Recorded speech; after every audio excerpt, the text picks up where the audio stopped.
Printmaking has always been mirrored and relied on technology.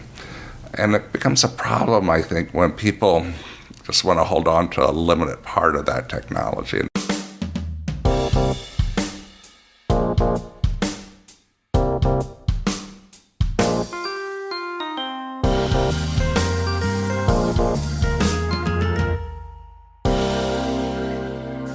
Hello, print friends, and welcome. I'm your host, Miranda. This is a bilingual podcast, so if you subscribe to us, you'll be getting episodes in English with me, as well as in Spanish with Ronaldo Gil Zambrano. Together we speak to people from around the globe about their practice and passions in the fields of print media and multiples. Hello, Print Friend is brought to you by Speedball Art Products, currently offering possibly the best thing to happen to relieve printmaking, their Woodzilla presses. Beautifully made in the Netherlands, these uniquely engineered presses perfectly combine superior craftsmanship and performance at a price that makes them accessible whether you're a seasoned printmaking pro or new to the craft. Available across 5 sizes, each Woodzilla press is precisely manufactured from heavy-duty steel and designed to apply uniform pressure without undue work or stress for the artist, while still guaranteeing a beautifully printed result at every reveal. Check out these beauties through the link in the show notes. This episode is also brought to you by Legion Paper. Legion Paper is a fine art paper company representing the best papers in the world. They either stock it, source it, or make it. With brands like Stonehenge, Somerset, Coventry, Reeves, Arches, and more, Legion is the best paper resource for every artist's and printmaker's needs. Learn more about the variety of papers Legion stocks at www.legionpaper.com. This is a special episode, Print Friends. It was recorded while I was in residence at the Institute for Electronic Arts at Alfred University earlier this year. It is the first in a 3-part deep dive into the Institute through the artists who teach at the university and an exploration into the ways in which technology intersects with contemporary printmaking. My guest this week is Joseph Scheer, an artist, distinguished professor of print media at the School of Art and Design at Alfred University, and the director of the Institute for Electronic Arts. We talk about his journey to co-founding the Institute after coming to the school initially as a student to study ceramics, childhood dreams of rooms full of beautiful paper, the queerness of moths, and the genders of cacti. So, without further ado, sit back, relax, and prepare to get drawn to the flame with Joseph Scheer. Hi, Joseph. How's it going? Good morning, Miranda. How are you? I'm really good. I'm very excited to be starting this week out talking to you and kicking off my residency at the Institute for Electronic Arts this morning. Wonderful, gray, cozy morning here in Alfred, New York on a Monday. And I've known you for a few years. I think I've known you through SGCI conferences and mutual colleagues. But I would love it if you could just start us out right by answering the Hello Print Friend questions of who you are, where you are, what you do. Okay. I'm Joseph Scheer. I'm a distinguished professor of print media at the School of Art and Design at Alfred University, and I'm also the director for the Institute for Electronic Arts at Alfred, which I've been doing for 26 years. I've been part of the Institute as co-director and now full-time director, and I have been teaching at Alfred for 34 years. Wonderful. And then where did you grow up and what role did art play in that part of your life? Well, I was born in Heidelberg, Germany. I was an army brat and then moved around quite a bit when I was young. Settled kind of in the Midwest and then went to art school. Took some years off first and lived in Charleston, South Carolina, and I did construction and did shrimping and fishing and things like that, and then decided I wanted to go to art school. Did my undergraduate work here at Alfred, my graduate work at the University of New Mexico, and there's a long league of important people out there that I had the opportunity to meet and work with as well, and started showing very early on in the LA art scene while I was in New Mexico, and then moving to New York here, I've been slowly worked into showing globally with my work. Yeah. And then so as a kid with all the moving around, Were you getting exposed to different cultures? Were you going to museums? Were you seeing folk art? What was the visual culture of your childhood like? So I was an Army brat, so I was living on military bases, but even at a really young age, I always knew I wanted to be an artist. My dreams were somehow that I was in rooms full of paper, color paper, and beautiful paper. And that was just a strange fantasy that I had as long as I can remember. And it turned out to come true. To come true. That's beautiful. So I surround myself with lots of different kinds of papers, and especially my relationship with people in China, which is all the different kinds of Chinese paper as well as Western papers. Yeah. And the papers across Asia. Yeah, absolutely. And so at what point did print media come into your life? Because so you had this, you knew the paper would be there, but what about sort of printmaking as we think of it? And printmaking, it happened my sophomore year in art school. I thought I was going to be a ceramicist, and the reason I originally came to Alfred is because I was actually making pottery in Charleston, South Carolina, and going to like craft fairs and that, selling work. And I heard about Alfred through Penland School of Crafts and did a summer gig there, and all the glazes were Alfred this, Alfred that. Cynthia Bringle was one of the people there that I kind of just loved her work. And I got to work with Ron Myers, who actually made the plates that we ate on last night, a series of fish plates I have commissioned him to do a number of years ago. So from there I came to Alfred, and I had a class with Jesse Scheffrin, and I never wanted to do ceramics again. But I fell in love with prints, and I just started going crazy and making thousands and thousands of prints, basically. Yeah. And did you start out with litho or etching or any kind of photo process? Did you just dive in? I think the wonderful thing about Alfred, and maybe why I came back here, is they teach a very holistic approach to print. The classes, as they were back then, are still today, that you don't specialize in one media. So the sophomore classes work across a whole range of non-traditional and traditional prints and hybrid forms that work into the digital technologies. So you'll switch back and forth freely between etching, screen print, lithograph, woodcut, monoprint, and any myriad of polymer plate, all sorts of different processes. So, and that goes all the way up through the grad program, through the digital processes as well. And now with laser cutters and other technologies, 3D printers may be coming in soon as for making plates to print. So it's always been a thing about how I see the print world as not one specific meaning and not specialized, that it's a way of translating images through a multitude of processes and hybrid processes. And so what do you think it was about printmaking that captured you once you realized that ceramics wasn't going to be your life's work? I guess there's something magical about just pulling the paper off of the matrix and seeing the image and see that transformation. Yeah. And I always laugh. I used to say I wanted to do printmaking because ceramics had too much process. So that there's something, I guess, that I love process. So that's an important part of it. And seeing things get translated. You asked earlier about growing up, since I moved so much and being around different people and learning different ways that people speak, even in the United States. I had a Southern accent when I was younger because I lived in Alabama and Texas, and when I moved to the Midwest, I had to quickly eliminate it because I talked funny compared to the school kids at that time. So I think it's always like trying to be aware of my surroundings. Who is there? What is the culture? Who are the people? What do they eat? Right. And also then what grows there.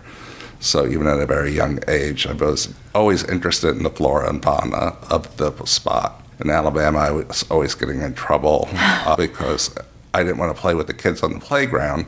I would be running off into the neighboring woods to explore and getting muddy shoes and coming back. And then the nuns would be very upset with me and scold me and stuff for trekking up to school and not staying on the playground. Yeah, which I feel like is is so ironic, particularly from the perspective of a nun, is that you were out there communing with quote unquote God's creation, right? You know? Yeah, I was breaking the rules and disobeying them. So yeah, absolutely. We'd get out the ruler. Nuns, man. Yeah.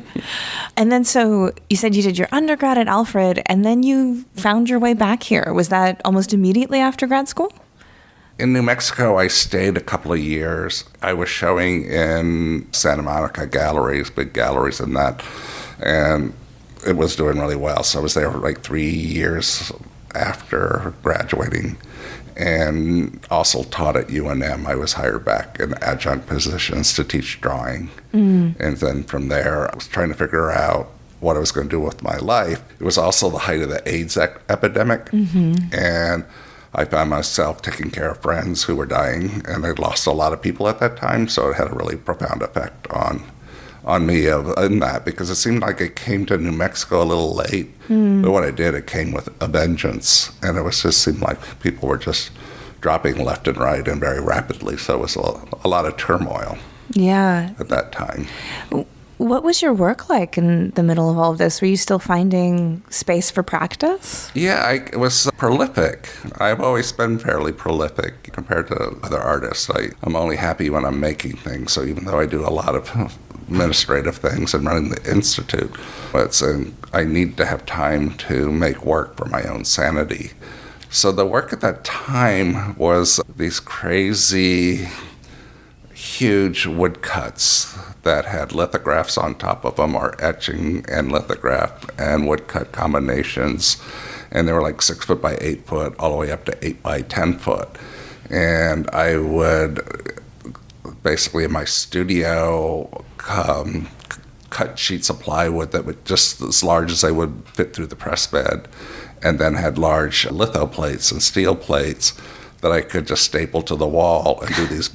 We called them butt prints back then, because the paper butted up together, the blocks butted up together. And I treated it as one image and then disassembled them to print. And so they were quite different from what I do now, because I was affected by the neo-expressionists of the time. The work that I was seeing was the Immendorf, Middendorf, Sandro Chia, as well as the huge Frank Stella prints coming out of Tyler Graphics. They were rich, thick, juicy, just gorgeous kinds of things. So I wanted to kind of rebel against the Tamarind aesthetic and the teachers of the time that wanted to have the transparency of the paper, thin layers of ink, and all the things that they were trying to drill into. That I was like, no, I didn't want to do that. I wanted something like put a whole can of ink on one print, and what would it be like using potato prints for the borders, really thick. And so they were really thick, juicy, expressionist marks carved with a chainsaw, body grinders, and then really fine chisels, really nice chisels that I could cut through the wood like butter. So it was from coarse to refined marks on the same thing, and then the lithograph would go on top of them. So they were really huge and then difficult to do after a while, and it was like really messing up my back.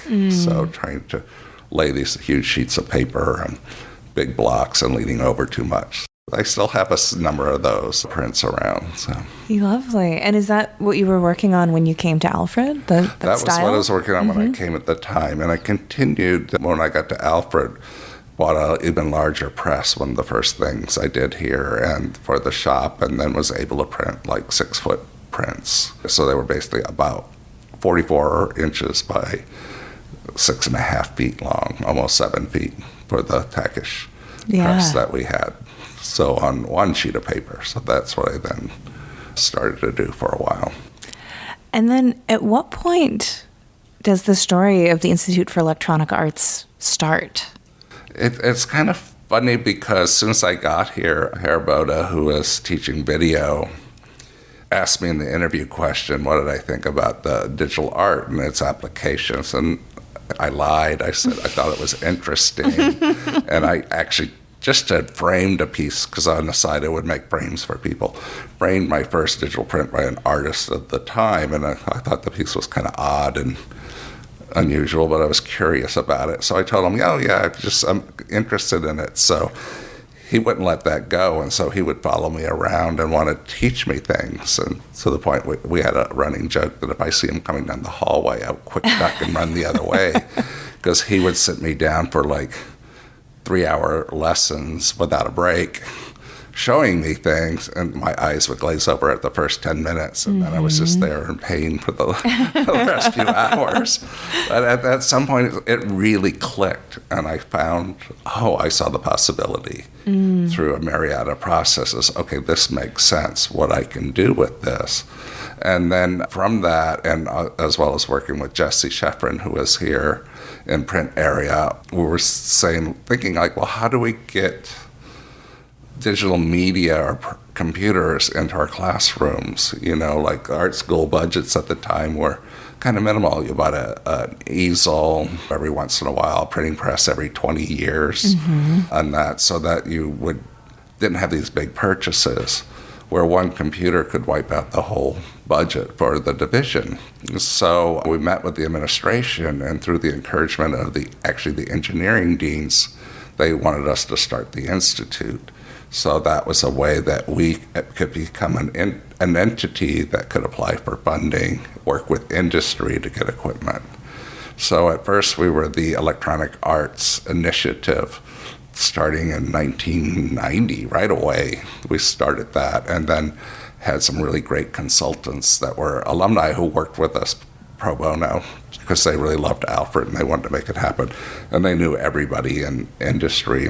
And in no time at all, we were getting these huge equipment donations of the iris printers, the Cytec scanners. Giclée printers was actually a company that made a printer called Giclée. There were drum printers that were similar to the iris, scanners, all sorts of different things, and then building up computer classrooms until we got to be very successful and officially formed the Institute in 1997. Okay. And what year did this journey start? How long did that take from that kind of first undertaking to the Institute getting its stamp in 97? Well, I think it actually kind of started as soon as I got here, because we started having these weekly discussions, Jesse Scheer and I, after he was engaging us with the digital media and video and that. And he, coming from video and working at Experimental Television Center, he worked with a lot of artists, and similar in a way that print shops work with artists. You have a technician in that help with the work, and they would come in and learn and do their work. And then Jesse and I, coming from print media, there's a long history of collaboration there. So the three of us said, well, why don't we do one? How our interest was, well, there's all these new electronic tools, and they're changing the world, changing the medium. And so we came from a print and video base to get everything going. And then to today, like our recent purchases and grants that we got were for motion capture suits and 3D scanning. So it still continues. We did a workshop this last summer that included them, and then the students did some 3D prints over in the engineering labs, as well as came in here to the Institute, and they all did digital prints from the work that they did from the motion capture processes and de-scanning and using Unreal and all these other things to do stills that then became prints. Yeah.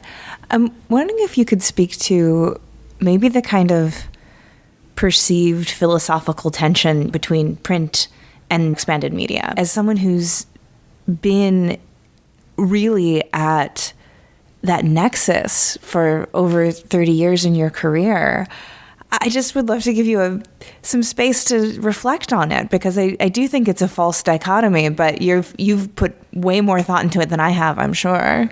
When I think about it and I talk to people about it, and I've lectured internationally quite a bit on digital media and its inclusion in the conferences and universities all across China, where I'm invited repeatedly to come and set up actually digital print studios in institutions in China, that printmaking has always involved the technology of the day, from the very first woodcuts at, 800 AD or ABC or it's like whatever it is, or how it came from carving on bamboo edges that were books to when somebody started rubbing ink on them and transferring them to paper, through what is engraving of that was used on armor, that somebody decided to use the carbon black and pull prints from that, to Alois Senefelder inventing lithography, to offset printing, to even letterpress that used engraved blocks that went from more like how we read the newspaper, the images from that then started using strange photo processes that don't exist anymore, and to date. So I think printmaking has always been mirrored and relied on technology. And it becomes a problem, I think, when people just want to hold on to a limited part of that technology. And I guess part of the philosophy I have with print, that you need to do several mediums to really understand it, that, is, and seeing discussions like, well, I do mezzotint, which is they're beautiful prints, and I love them. And I love traditional woodcuts, and I collect them. And I still love all those medium. But I'm also thinking of the future of where print can go. And, in print media, what's the difference between image and text that was in a book that was done in a printing press to now that we have Instagram that's image and text, or Facebook or other things, and within that there's the good and the bad. I remember when we first started doing digital prints, some of the conversations like, well, how do you know something good? Everybody could do it. And I'd pick up a pencil and say, well, everyone knows how to use a pencil, but not everyone is good at drawing. Yeah. And then there's people who are good at drawing that maybe don't make good or important drawings. So it's just like any field. So it's a funny thing that somehow printmakers get stuck on, that because of their working in one of the processes, that they're left out, or it's not as important, or they belittle the digital technology sometimes in ways because they don't see them as labor intensive or important. But the person who makes the good digital prints knows how to draw.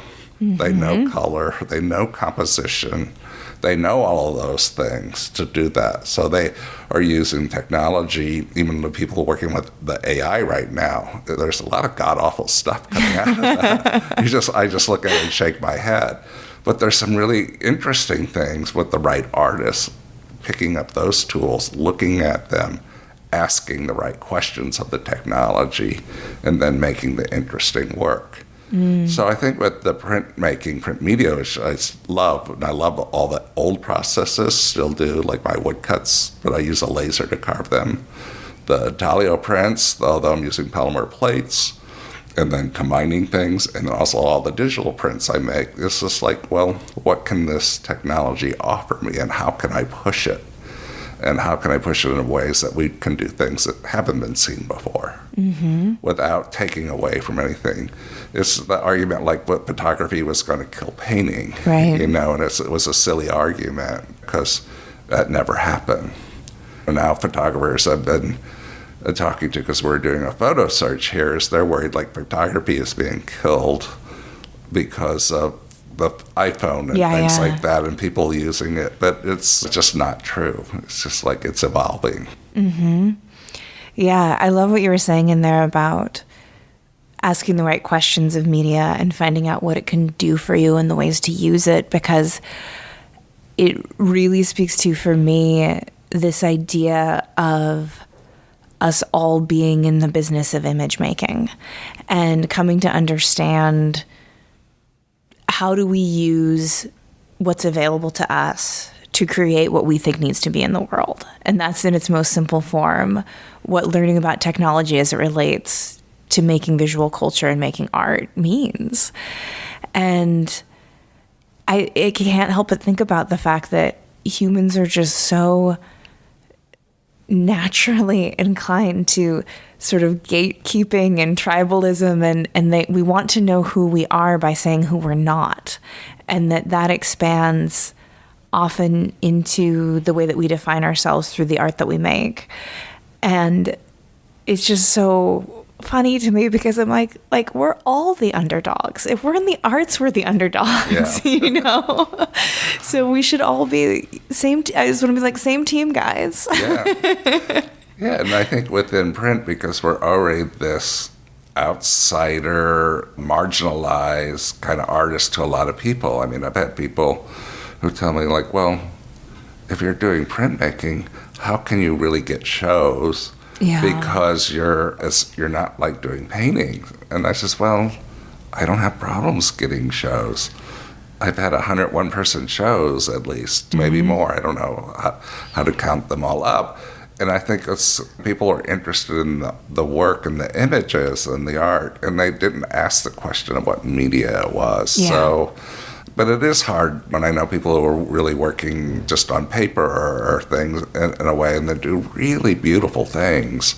But how do they find their market and that to survive? It's always a challenge. Yeah, it is for sure. And what you were saying, it reminded me of something that's happened to me a few times, working as someone in commercial galleries, which can really be that focal point of the art world meeting the general public, meeting the civilians, as can work in commercial galleries.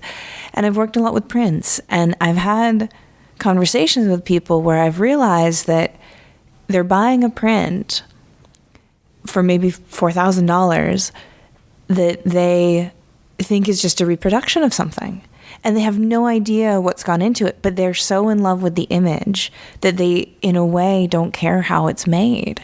And that's how most people interact with visual culture, is it doesn't have this deep dive into process and meaning and then attributing value to process and meaning.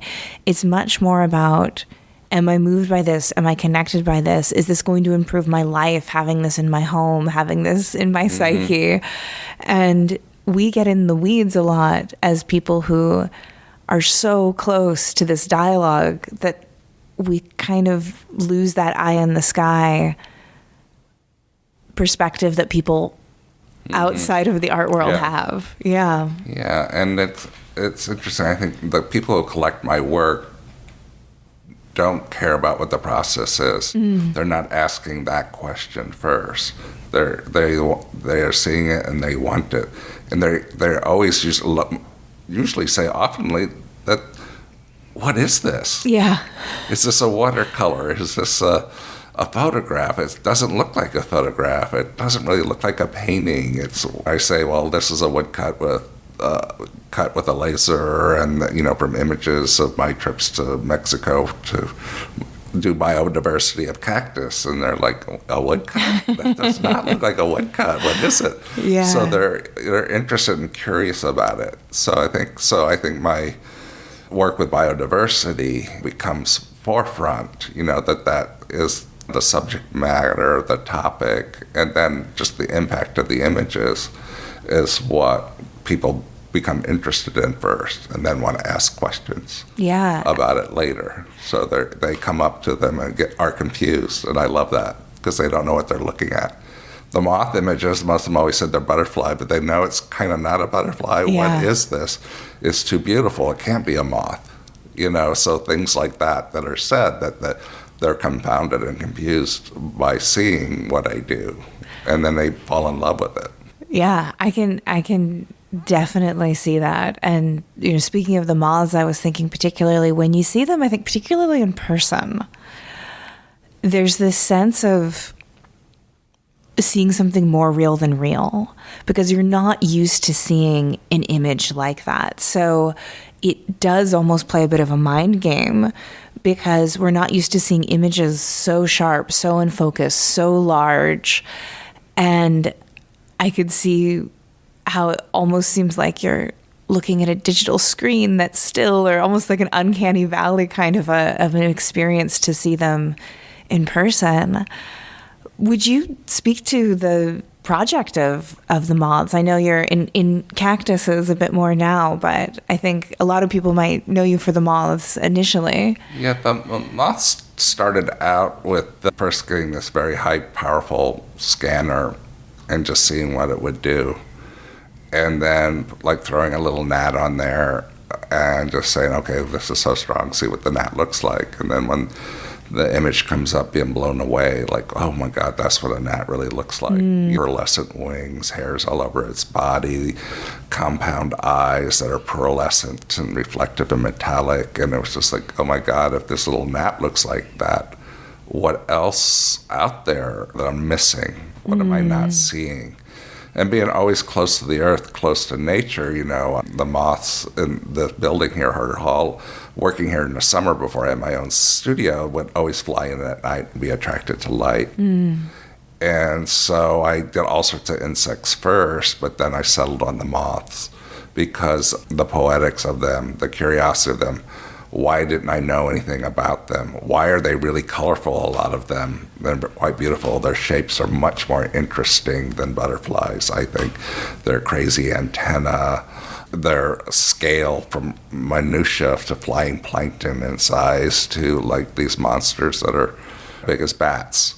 So then start experimenting with the scanning technology, and I chose just moths to figure out. And then look like, well, how many moths are just in this area around Alfred, New York? How many different species are here? And started working with Mark Klingensmith at the time out at his farm, collecting every night, like of a summer. And we quickly realized that we had over 1,000 species from one location. Because one of the is like this part of New York is the diversity of plants is just pretty incredible. The diversity of trees are really high. And for learning more about the moths, and each moth has like a host plant or something that it eats. Some aren't even plants, some that eat mosses and dead animals. And there's a moth that eats only tortoise poop and things like that. They all have a host. I guess there's even a moth that lives only in sloths in their fur, I've heard about that, so that they became these really curiosity, and then thinking about their poetics. For me, like, well, they're attracted to light, so they're like the Icarus that is attracted to the knowledge, but will burn themselves up by being attracted to light. Light at the end of the tunnel is supposedly the last thing you see before you die. So that transition. They're mostly creatures of the night. There's a lot of species that are only day flying. There's some that are both day and night flying. So that became curious to me. What is a creature of the night? To me, it's like, well, it's about all the things that we have in our society that we never talk about. We don't bring to the forefront. For me, it was coming out of punk culture, queer culture, nightclubs, raves, those kinds of things, prostitution, change of gender, all of those things, I think, are symbolized in the moth as being creatures of the night, that they have that kind of powerful possession of culture that is a majority in the insect world. They're one of the top numbers of species. They outnumber butterflies 14-1 in species that we don't know a lot about, we don't share, we don't talk a lot about. So for me, they became this powerful symbol for the world that we lived in, that like, why didn't I know that much about moths, that now I know so much about them? That I just had to find out more, and was curious, like, why did we relegate them to something that wasn't beautiful? Often, like the early shows, people would come in like, well, these absolutely are not moths, because these are beautiful, and I know moths, and these are butterflies. And it's like, well, the categories, like, well, how did we name some things in Lepidoptera butterflies and some moths? But they're actually all the same family, and there's like a subfamily of the butterflies, and skippers is another kind of in-between kind of thing, and then the multitude of moths that I sometimes tell people, well, and I heard from a scientist, well, maybe butterflies are just a small subfamily of moths. If you look at the order of Lepidoptera, how things branch out in the family tree of where things go and how things are related. But it's also within our culture, how do we identify who is good, who's bad, who is smart, who is not, who is attractive, who is not? How do we name things? How do we give a name to something that's derogatory or positive because of our understandings, our misunderstandings of things? So the moths to me have this very powerful thing that's embedded in them and why I did them that a lot of people don't understand when they see them. That for me, it was important that I started doing them coming out of the after AIDS epidemic and losing so many friends, of searching for something kind to hold on to think about the work and the world in a new way. And of course, then I totally flipped from doing these big, heavy, juicy, monstrous prints with lots of ink to these really refined, highly detailed, transparent, translucent prints where the paper is an important part of it. And then I started printing on all these handmade papers and beautiful papers from China, and where the paper is a really important part of what holds the moth and how it looks on it. I don't use any shiny or photo type papers. I use the camera a lot. I don't see myself as a photographer. I still identify as a print person, a printmaker, and I think of how I make all of these images as a print process. That's always very important to seeing and understanding the work for myself. Yeah. And what other people think, I don't know, but it's like for me, it's like how I come to them. Yeah. There's so much beautiful stuff in there, and one that's sort of sticking with me the most is this idea about how what we label things gives them the value, and particularly this knowledge of that a butterfly is just on the spectrum of mothness somewhere. Yeah.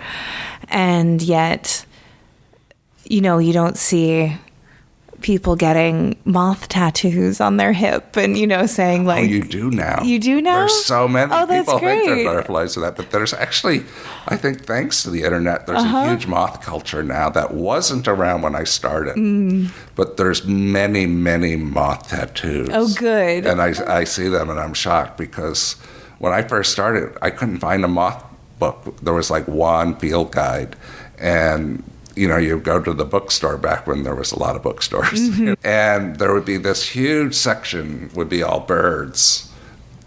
That would be the top. Then whales and dolphins, then butterflies. When you look at nature books. And then there was never a moth book, and now you can find moth books. So which also was great, that when I was kind of discovered doing my work, then I had the opportunity to publish books, my own books, from my images on moths and all the articles from National Geographic, having my book reviewed in Science and Nature, and from Der Spiegel to Geographic, published in 30-some languages, thing about the project, the work I was doing. So it kind of just took off. Yeah. So the moths have been very good to me. That's great. And in turn, you help raise moth awareness, I love that. And then the other thing you were saying about the paper, almost sort of, it's too heavy to say like being a collaborator, but like the paper really altering the experience of the image.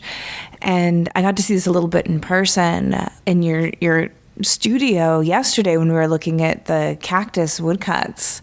But you would have one image with the same block, with the same ink, and it would be completely different paper to paper. And really, even though, again, sometimes same ink, same block, it feels like a totally different piece. And so at what point did your involvement and your knowledge in these papers, particularly as you said, that are made in China, when did that kind of come a part of your practice and become a whole nother layer of the image creation that you do? Well, coming from print and having I was very fortunate to also have John Wood as a teacher, and he was this amazing artist and who loved paper, made paper, and talked about the qualities of paper and what I was printing on. So I was exposed to Asian papers very early on, and also with Jesse would say, well, try this, look at really transparent papers to see what they could do. So that love of paper was instilled in me. I mean, even when I was tiny, I don't know, with those daydreams of being in rooms full of paper, and then actually going to China and being in a warehouse of ancient paper where there's like museums of stacks and stacks of paper, that people's paper collection of the Shuan paper that was decades old and worth millions of dollars, just the paper with nothing on it, because in that sense they become very valuable for how precious it is as well. So also there's something about why I print and change the paper throughout the edition is that to break down hierarchies. And because the moths taught me, like, well, we have all these crazy hierarchies, so I would print the really tiny moths the same size as the really large moths, so they were all the same size. And I would show them with nothing being a favorite. So I try not to have a favorite in anything I do, and then so that the different papers, I'm always impressed like how they make themselves known with the image, especially like all the different Chinese papers, the Shuan papers, which a lot of people in America don't know them because they weren't exported like the Japanese papers. They're not readily available. So being able to go to Anhui province, and it has like 400 workshops, family-owned places. They call them factories, but some are small. Just they make one sheet of paper, one kind, to some that do lots of different ones. And just seeing the multitudes of different papers that they have, from the pulps that are mixed in, the blends that they make, through the different colors and warm tones that papers have. And they're natural quality. That's so important to the work. Even though I use this incredibly high-tech digital technology, I print on beautiful, often handmade papers that are quite delicate. Well, and it seems like there's a bit of a conceptual connection there as well, in terms of so much of your work is about the diversity of forms and animals. And of course, the papers themselves are made out of natural fibers. They're plants, you know, and the diversity of the plants that make the papers is just another millions and millions of billions of combinations of things in the world that you can do. But you see that, I think, in the way that papers change the feeling of a work. Yeah. So that's always really important. Yeah. And so the cactus, which we spoke of just a little bit earlier, this is sort of a current project for you, where you're going out and going in the field and collecting these images. What started that? What started the cactus interest? It's another thing that I was always interested in cacti. And in being in New Mexico in grad school, I was collecting cacti. And I had like 50 different cactus species that I had. And I moved them to New York with me when I started here, but they don't like this climate. I still have some of those that are over 40 years old that I've had that long, but I lost a lot because it's just not a place for them to be happy, because I didn't have a greenhouse or the right way to take care of them. So it was like how the moths started. I always found the moths dead on the floor, and I would collect them and put them in a dish on my desk before I started doing that. And then I had the opportunity, I was actually doing a big moth project for a Fulbright in Mexico in 2010, but I had done a number of preliminary trips there with the scientists from Arizona and the Drylands Project. And so I was fortunate enough to get this big Fulbright grant to do research on the biodiversity of moths of Sonora. And one of the places I chose to stay had a cactus forest, because I saw it on my earlier trips. And I go, I want to stay there for part of my time in Mexico for that year. And I fell in love with the place. I did this crazy project where it's a book that weighs about 80 pounds. That's 140 cactus portraits. And they're all of Stenoceres thurberi, the organ pipe cactus, because each one of them has this personality. Those scientists who sponsored me actually studied Calamar cactus. So he took me on trips like with his students and that to see different species. And when a certain cactus was blooming in the area that I was, a certain species, I would call them up and they would come down and document and measure the blooms and the flowers and do counts of flowers on the cactus and the size and all of that. So he was approaching them from the scientific approach. And he took me to San Nicolas near Bahia Quino in Sonora, where the giant cardones are. And that's a species of cactus that he's been studying his whole life. And our goal that I was helping him with was to photograph the 5 different sexes of the cardones. And they're the most massive giant cactus on the planet. They're just, and at that location, there's some really just gorgeous monsters. And I go back and visit them. And I was just back at Christmas to re-image them with my newer, better camera that are now becoming new prints. And he talked a lot about back when I was there, about this population of cactus that really had a lot of meaning to me because of the 5 sexes. And he talked to them about them as a community and how can there be 5 sexes of something. And said nature doesn't make a mistake.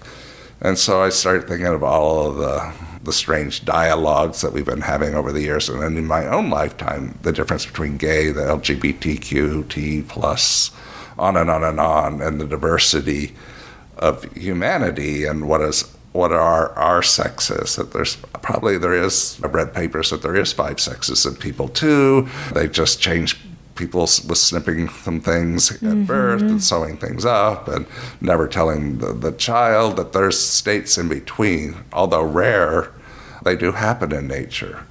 And he talked about this population of like how each one functioned. Like a true male that only produced pollen in the stamens, a true female that only had ovaries, a hermaphrodite male that produced some seeds that were fertile, hermaphrodite female that had some pollen and produced fertile seeds, and then a true neuter that was sterile. And the true neuter that was sterile was the curious one, like why did it exist and why do they keep being created?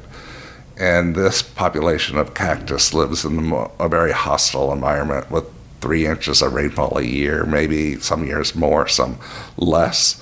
And they're some of the largest plants on Earth. They're unbelievable to see in person. You know, they make the giant saguaros of Arizona look puny. And people don't get it. They think the saguaros are the biggest cactus. And I've seen many arguments online, but they have to go see these, as well as other species of cactus in Mexico that are really monsters. So I became really intrigued like then with the cactus because they also create clones. You know, a branch falls off of one species, it roots and grows. There's whole species of cactus that is all from one clone and it's sterile, but has found a way to reproduce, and maybe the one plant is an acre in size. Wow. You know, they still bloom, they still do all of these other functions. The cactus also, too, of thinking the other kind of queerness of them, and also thinking of how moths, like they have all these spines for protection, and then how some grow, they lose them and they don't need them anymore. So the top of the cactus has no spines, the bottoms don't. And all the different growth forms that they have are just fascinating and beautiful. And they have beautiful flowers, and many of them have beautiful edible fruits that are really quite delicious. So like the dragon fruit, for example, is a type of cactus. And the pitayas of Sonora, the organ pipe, when they're fruiting, are just so delicious. They're some of the nicest fruits on earth. So those are all things that just the discovery of understanding cacti. And like then the cacti, there's many people who love cactus, and there's maybe a lot more books and websites and groups on Instagram and Facebook that devoted to different families of cactus. There's still a lot of people that don't know anything about them, especially these giant ones. In Mexico, I show people the pictures there, and I go, like, that's in Mexico? Because they're up north. I've never seen those. You show me something about my country I don't know. And then there are also, I think, many people in the United States are very not informed about a lot of the cactus, especially the ones like I was showing you. Like, you haven't seen it before. I hadn't seen those before. Finding out about them and going down and searching them out and looking for these different species that are just mind-blowingly beautiful and huge. Yeah. Are they protected? Are they in national forests? Are they... Some are protected. Mexico's doing a much better job about protecting them, as well as even in South America. Like in Chile, there's a lot of really crazy species that are protected, but then there is a lot of poaching that goes on. Right. People collect them, and like some of the ones I have, I'm asked not to put the location because they're endangered. There's so many of them that I've seen and documented are endangered species too, so they need that protection. So there's a lot of cactus now that are illegal to harvest or take or move. So that it's still a challenge because there's a lot of people who are seeking them out to find, especially the small, beautiful ones that have beautiful flowers and that for collections and personal collections. But often they kill them when they try to transplant or grow, and they don't make it. And that, so it's like a real shame. So it's something that is incredibly beautiful and fragile and needs a lot of work. And I think it needs to have a lot more information about them. Yeah. People need to be aware of them. Yeah, because they're perfectly adapted to live where they live, right? Nowhere else. Do you have a dream place you'd love to go to document cactus? Like I'm thinking about I don't know, someplace that you've seen them that you haven't been able to go to yet. I mean, there's still so many places in Mexico that are future trips.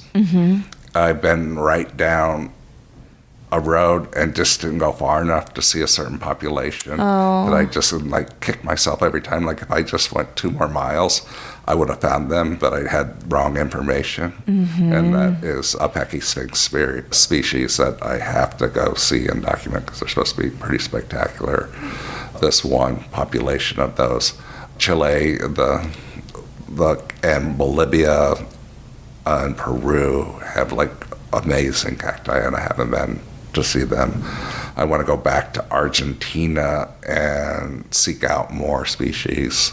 I was there once, and they're just phenomenal there as well. They have giant cactus that look kind of like saguaros. They call them the saguaros of the south, that are really quite large. Some were really incredible monsters that I was able to get images of. And they're in these incredible environments that are so different than anywhere else. They're like these colorful mountains and crazy landscapes that are quite different than Mexico, which in a lot of the places where the cactus in Mexico are, even like the ones that I just photographed in Yucatan, are kind of in a jungle. They're were really difficult to get to and find because they're not out in the open.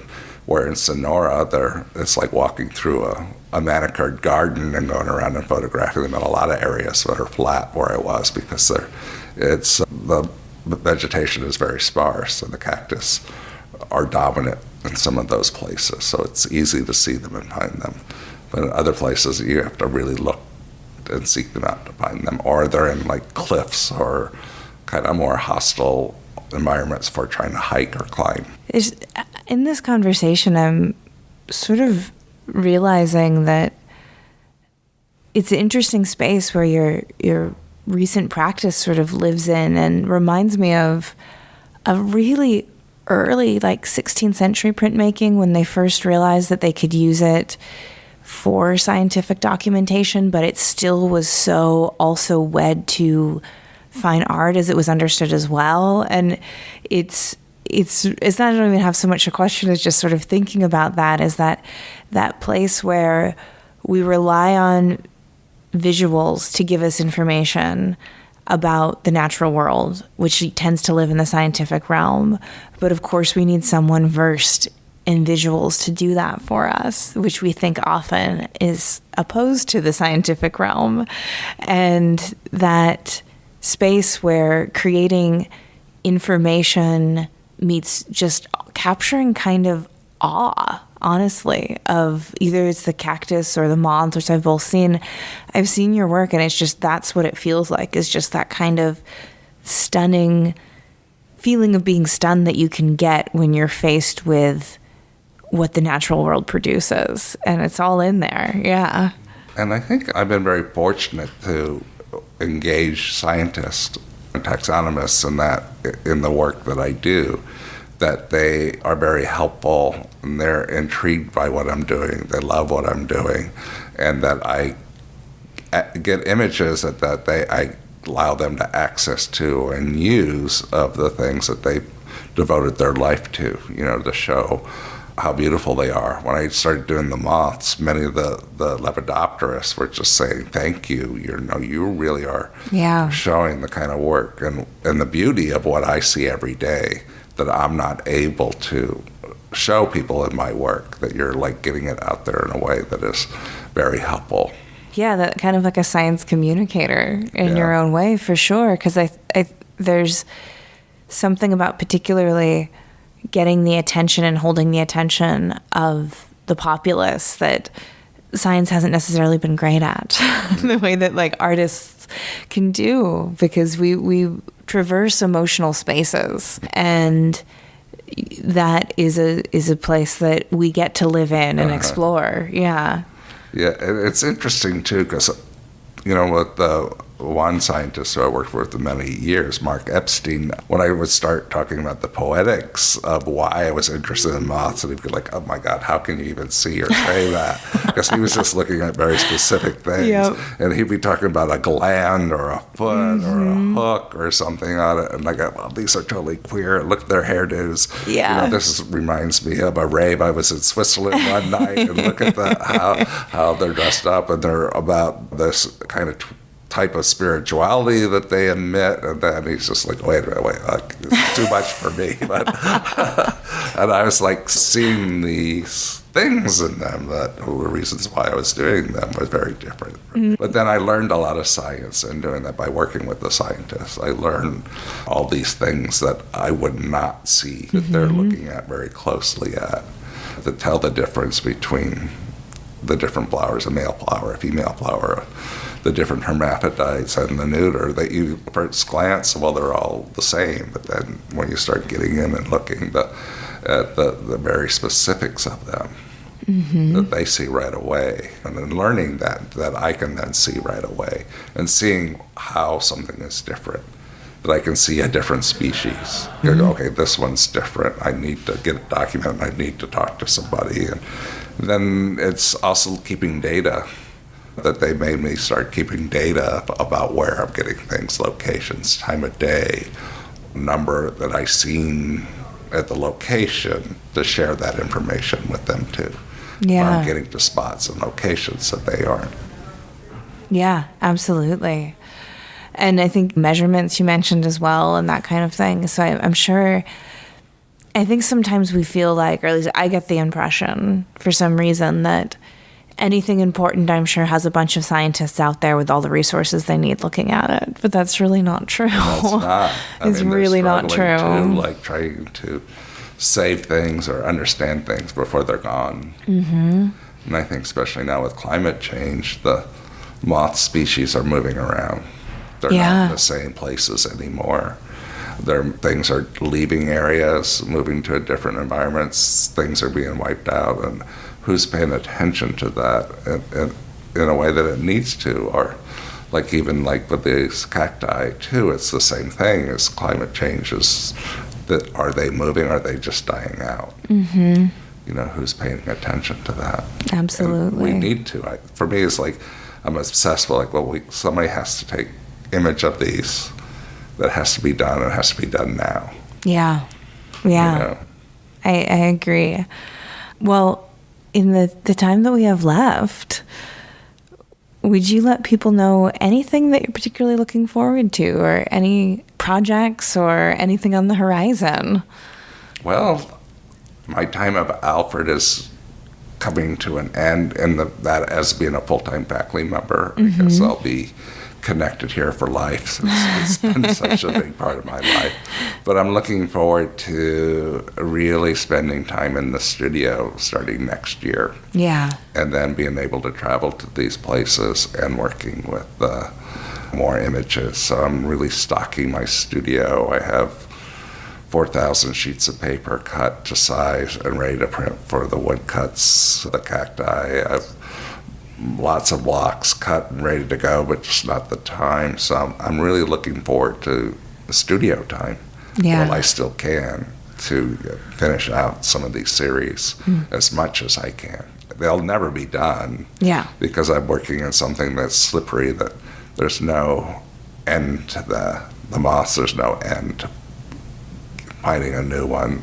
They're always evolving and changing, and they're always just finding new species as well with the cacti and getting to all the locations to do that. So it's doing as much as I can with the time I have to keep both those projects going. Yeah. I have a huge project in China, the moths of Chiangbai-shan, and COVID brought it to a halt. And there's like about 350 prints that are about 6 foot wide that are ready to show, that I'm hoping to do as soon as I can get back there and do the last few prints and then get them into the exhibition that they're supposed to be in. That's exciting. And then where can people find you and find the Institute for Electronic Arts and find Alfred and the interweb? The Institute has its website blog, which is iea.alfred.edu. I don't keep a website anymore. I'm just on Instagram as Joseph Scheer and Joseph Scheer Studio, and both of those are also on Facebook.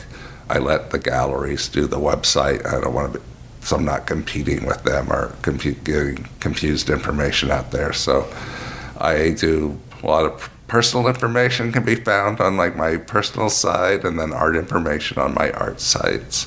Alfred is Western New York, south of Rochester. It was just voted, or just realized as the most collegiate town in the country. I saw that in the coffee shop this morning, the newspaper. Because it's a small village that only has 700 people in it when the students all leave during the summer, and the rest, the thousands of students that come for the rest of the year, so that they outnumber the local people because we're so rural. Yeah. We're a special place because we're so rural. We have phenomenal facilities that are like hard to find at institutions much larger than us, so that allows people to make things happen here. Yeah. That can't happen elsewhere. Absolutely. Well, thank you for sitting down with me, and thanks, Miranda. Thank you for the invitation to come be a artist in residence in electronic media here with the podcast, and I'm really looking forward to the rest of the week here. So Great. Enjoy. Thank you. Thanks. If you liked today's episode, we have a Patreon where you can help us keep the lights on and get bonus content. Like Shop Talk Shorts, where our editor, Timothy Pauschak, digs deep on materials, processes, and techniques with past guests. Also, if monetary support isn't in the cards right now, you can leave a review for us on your podcast listening app of choice, or buy something from one of our sponsors and tell them Hello Print Friend sent you. But as always, the very, very best thing you can do to support this podcast is by listening and sharing with your fellow print friends around the world. And that's our show for this week. Join me again next week when my guest will be Kathy Veda. Kathy is an artist and clinical professor of art in the School of Art and Design at Alfred University. We talk about her practice for the last decade of painstakingly creating hand-formed sculptures of snow and ice, and the process of documenting them. How her MFA in printmaking evolved into this practice, what it's like to make art that's so reliant on the weather, and how she's been forced to adapt as our winters get warmer. You won't want to miss it. This episode, like all episodes, was written and produced by me, Miranda Metcalf, with editing by Timothy Pauschak and music by Joshua Weber. I'll see you next week.